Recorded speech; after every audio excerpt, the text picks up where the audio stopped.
Dar să spuneți și dacă nu știți că ajută clipul să meargă mai departe și sunt eu curios dacă gen chiar răspundeți la întrebările mele. Nu vorbesc aici singur la televizorul. Ok, hai, te rog, te implor. Dă-mi. Am dat peste 1000 de spinuri pentru el. Deci în 1000 de spinuri până acum nu mi-a picat. Ca să înțelegeți. Pentru că în episodul trecut am dat 400, acum 2 episoade 300, acum 3 episoade vreo 200. Deci am 700 cu 200, 900. Mai dăm astăzi până ajungem la RRG.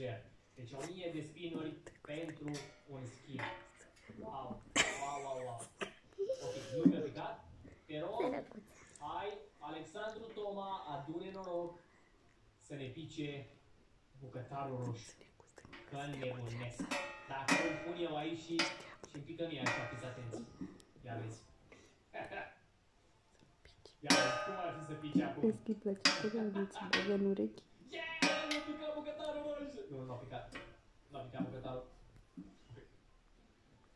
Te rog, nu bucătarul. Lalito?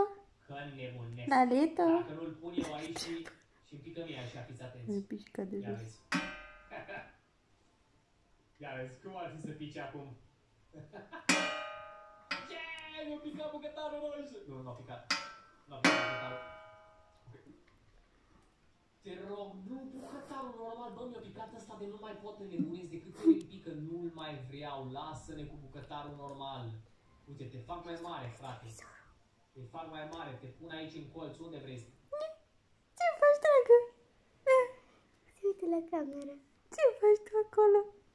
Te-ai distrat? Ești filmat, scumpă mic. Te-ai distrat? Ești filmat, Te-ai distrat? Tu de fain.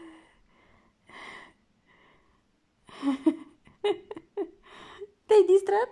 A fost bine?